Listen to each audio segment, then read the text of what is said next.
নমস্কার, trading journey চ্যানেলে আপনাদের স্বাগত।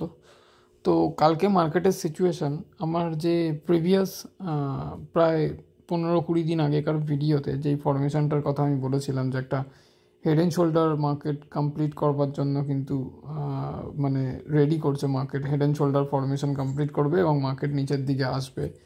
তো দেখুন, হেড অ্যান্ড শোল্ডার তো অলরেডি মার্কেট কমপ্লিট করেও দিয়েছে এবং মার্কেটের কালকের সিচুয়েশান কি হতে পারে সেই নিয়েই ভিডিওর মধ্যে আলোচনা। তো এখানে নিফটির মধ্যে যদি আমরা দেখি যে নিফটি এখানে সিচুয়েশান কি ক্রিয়েট করেছে, এখান থেকে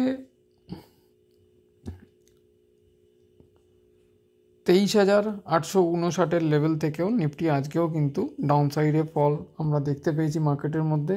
এবং যেই লেভেলটায় নিফটি যেই লেভেলটায় সাপোর্ট নিয়েছে এখন বর্তমানে, সেই জোনটা যদি একটুখানি ব্যাক টেস্ট করে দেখি যে এই জোনটার মধ্যে নিফটির মধ্যে যে সাপোর্ট জোনটা আছে এখন বর্তমানে, এটা যদি ব্রেক করে তাহলে কত দূর যেতে পারে।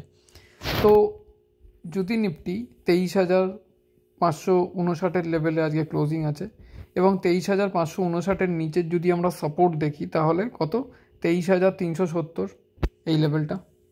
একটু আমি বড় করে দিচ্ছি তাহলে বুঝতে সুবিধা হবে।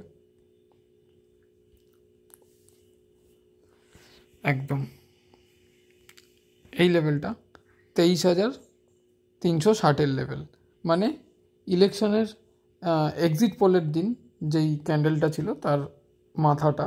এবং এইখানে মার্কেট কিছুটা সময় মানে কাটিয়েছে, যার কারণে এই লেভেলটা কিন্তু নিচের দিকে ডাউন সাইডের সাপোর্ট এখন বর্তমানে নিফটির মধ্যে 23,360 লেভেল। এবং 23,360 লেভেল যদি ভেঙে দেয় নিফটি, তাহলে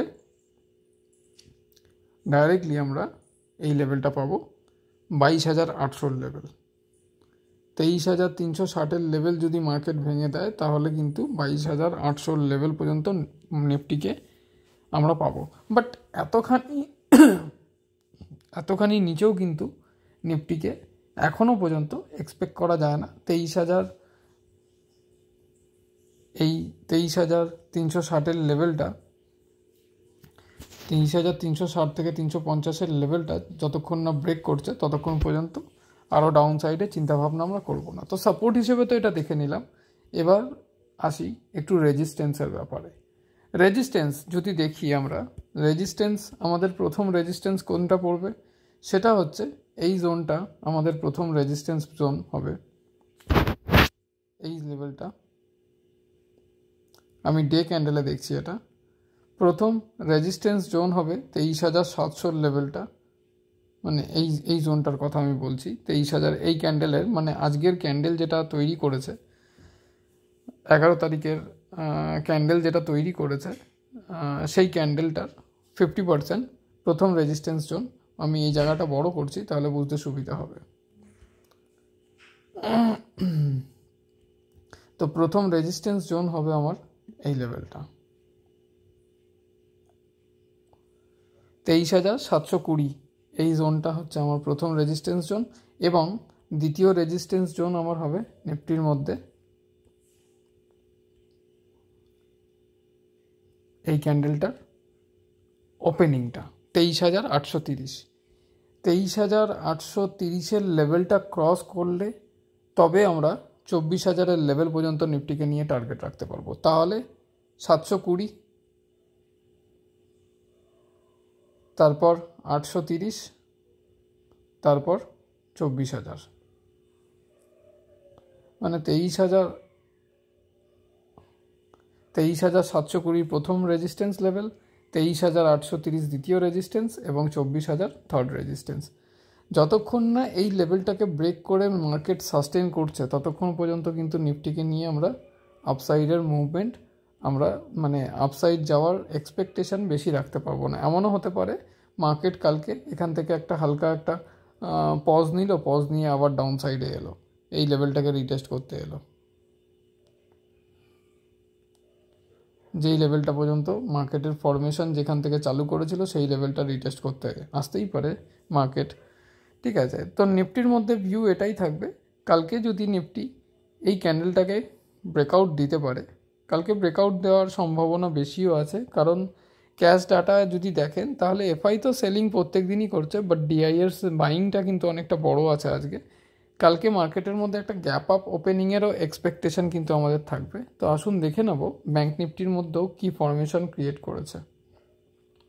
তো ব্যাঙ্ক নিফটির মধ্যেও সেম সিনারিও আছে। দেখুন, যদি ব্যাঙ্ক নিফটি এই জোনটাকে পার করতে পারে, মানে এই লেভেলটা, যেই লেভেল থেকে বারবার ব্যাঙ্ক নিফটির মধ্যে একটা ব্রেকআউট আমরা দেখতে পেয়েছি,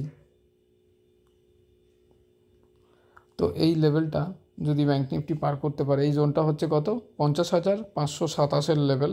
আপনি 50,500 লেভেল কনসিডার করে চলতে পারেন। 50,500 লেভেল যদি ব্যাঙ্ক নিফটি কালকে গ্যাপ আপ ওপেনিং হতে পারে, হওয়ার চান্স আছে। এবং 51,000 লেভেল যদি ব্যাঙ্ক নিফটি কেটে বার করে, সাস্টেন করে এর ওপরে মার্কেট, তাহলে কিন্তু মার্কেটকে নিয়ে আরেকটু ওপর দিকে 52,000 অবধি টার্গেট কিন্তু রাখা যাবে। তার আগে আরেকটা লেভেল আছে 51,500 এবং 52,000-এর টার্গেট কিন্তু ব্যাঙ্ক নিফটিকে নিয়ে রাখা যাবে। তাহলে ব্যাঙ্ক নিফটির মধ্যে আমরা রেজিস্ট্যান্স জোন কোথায় কোথায় পেলাম সেটা একটু দেখে নেব। প্রথম জোন হচ্ছে 50,500, 50,500। দ্বিতীয় হচ্ছে 51,000 এবং 51,500 ব্যাঙ্ক নিফটির মধ্যে। আর ডাউন সাইডে যদি দেখি আমরা সাপোর্ট জোন কোথায় কোথায় থাকবে, তাহলে সাপোর্ট যদি দেখি তাহলে প্রথম সাপোর্ট 49,653 লেভেল, এই লেভেলটা যদি ব্যাঙ্ক নিফটি রিটেস্ট করতে আসে তাহলে কিন্তু আরেকটু ডাউন সাইডের এক্সপেকটেশান আমাদের থাকবে। এবং সেখান থেকে ব্যাঙ্ক নিফটির মধ্যে সেকেন্ড সাপোর্ট জোন আমরা পাবো এই লেভেলটা 48,994, মানে 49,000-এর লেভেল কনসিডার করে চলতে পারেন। তো এখনই 49,000-এর লেভেল আমরা ধরে চলতে পারবো না, আগে এই জোনটাকে ভেঙে ব্যাঙ্ক নিফটিকে নিচের দিকে সাস্টেন করতে হবে। মানে 49,700 লেভেলটা ভেঙে নিচের দিকে সাস্টেন করতে হবে, তবেই গিয়ে মার্কেটকে নিয়ে আরও ডাউন সাইডে চিন্তাভাবনা করা যাবে। লেভেল যতক্ষণ না ভাঙবে ততক্ষণ কিন্তু মার্কেটকে নিয়ে একদিকে ডাউন সাইডের চিন্তাভাবনা করা যাবে না। তো কালকেও ব্যাঙ্ক নিফটির মধ্যেও একটা মানে রিভার্স আসার সম্ভাবনা সকালবেলায় আছে যদি গ্যাপ আপ ওপেনিং হয়। কিন্তু কালকে মার্কেটের মধ্যে একটা প্রফিট বুকিংও কিন্তু আসবে, মার্কেটের মধ্যে সেলিংয়ের প্রেশার কিন্তু থাকবে। কারণটা হচ্ছে, দেখুন, এফআই ক্যাশ মার্কেটে আজকে সেল করেছে 2,502 কোটি, তার জায়গায় ডিআই বাইং করেছে 6,145 কোটি। এই বাইংটাই এত বড় বাইং আছে এখানে, যার কারণে একটা গ্যাপ আপের এক্সপেকটেশন আমরা মার্কেটের মধ্যে রাখতে পারি। আর যদি এদিক থেকে দেখি স্টকেজ ডাটার মধ্যে ইন্ডেক্স ফিউচারে সেলিং আছে, এটা একটা নেগেটিভ পয়েন্ট। আর এদিক দিয়ে স্টক ফিউচারে কিন্তু বাইং আছে, স্টকের মধ্যে বাইং আর ইন্ডেক্স ফিউচারে সেলিং।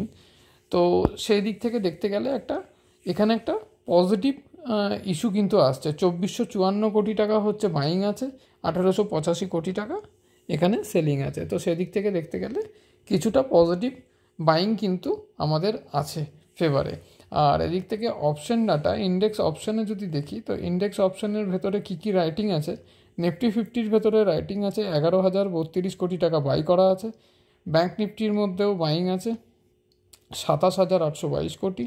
ফিনান্সিয়াল সার্ভিসেসের মধ্যে সেলিং আছে 1,651 কোটি এবং মিড ক্যাপের মধ্যে বাইং আছে 130 কোটি। তো আজকে যেহেতু রাইটিং চেঞ্জ হয়েছে, সেই কারণে এই ডাটাটা কিন্তু সেরকমভাবে একটা গ্যাপ আপের মানে একটা স্পাইকের মুভমেন্ট এনে দেবে মার্কেটের মধ্যে। কালকে সকালবেলায় একটা স্পাইক দিয়ে মার্কেট ওপরে উঠবে, দেন মার্কেটের মধ্যে প্রফিট বুকিং কিন্তু আসবে, মার্কেট আবার প্রপারলি রিটেস্ট করে দেন সেখান থেকে কিন্তু আমরা অন মার্কেটে মানে রিয়েল টাইমে কিন্তু গাইড করা হবে। আমাদের হোয়াটসঅ্যাপ গ্রুপের মধ্যে কোনো প্রিমিয়াম সার্ভিস আমাদের গ্রুপে চালু নেই, অনলি ফর এডুকেশনাল পারপাস এবং লার্নিং পারপাস। আমরা কোনো সেবি রেজিস্টার নয়। আমাদের প্রত্যেকটা ভিডিওর মধ্যে ডিসক্লাইমার থাকে আমার চ্যানেলের মধ্যে এবং আমার হোয়াটসঅ্যাপ গ্রুপের মধ্যেও ডিসক্লাইমার আছে। কোনো বাই সেলার রিকমেন্ডেশন নয়, অনলি ফর এডুকেশনাল পারপাস আমাদের এই ভিডিওগুলো। তো কালকে মার্কেটের মধ্যে ইন্ডিয়া ভিক্সকে যদি দেখি, তো ইন্ডিয়া ভিক্স 15.44, মানে মার্কেটের মধ্যে ভলিটিলিটি কিন্তু থাকবে কালকে। মানে একটা গ্যাপ আপ যদি ওপেন হয়, গ্যাপ আপ ওপেন হওয়ার সম্ভাবনা তো বেশি আছেই, যার কারণটাও আমি বলে দিলাম যে ক্যাশ মার্কেটে কিন্তু বাইংটা বেশি আছে, যার কারণে একটা গ্যাপ আপের এক্সপেকটেশান আমাদের থাকবে। এবং গ্যাপ আপ ওপেন হলেও মার্কেটের মধ্যে কিন্তু একটা প্রফিট বুকিং আসার সম্ভাবনা কিন্তু কালকে থাকবে এবং মার্কেটের মধ্যে নেগেটিভিটি কিন্তু এখনও পর্যন্ত থাকবে। তো ভিডিও ভালো লাগলে অবশ্যই লাইক করবেন এবং যদি চ্যানেলে নতুন ভিডিও দেখছেন তো অবশ্যই চ্যানেলটাকে সাবস্ক্রাইব করে নেবেন এবং বেল আইকন প্রেস করে রাখবেন, যাতে প্রত্যেক দিনের ভিডিও, অবশ্য কিছুদিন ধরে ভিডিও অফ করা ছিল, করা হয়নি, আজকে থেকে আবার ভিডিও করা চালু হলো। আশা করছি কালকে থেকে একটু আগেই ভিডিও দেওয়া হবে। কমোডিটি এখন টাইমিং চেঞ্জ হয়েছে, রাত 12টা অবধি হয়ে গেছে, যার কারণে ভিডিও কিন্তু আমাদের প্রোভাইড করতে অনেক লেট হয়। সকালবেলা আপনারা ফার্স্ট মর্নিংয়ে মার্কেট যখন দেখবেন তার আগে কিন্তু প্রেডিকশনের ভিডিও প্রত্যেক দিন আপনারা পেয়ে যাবেন। ধন্যবাদ।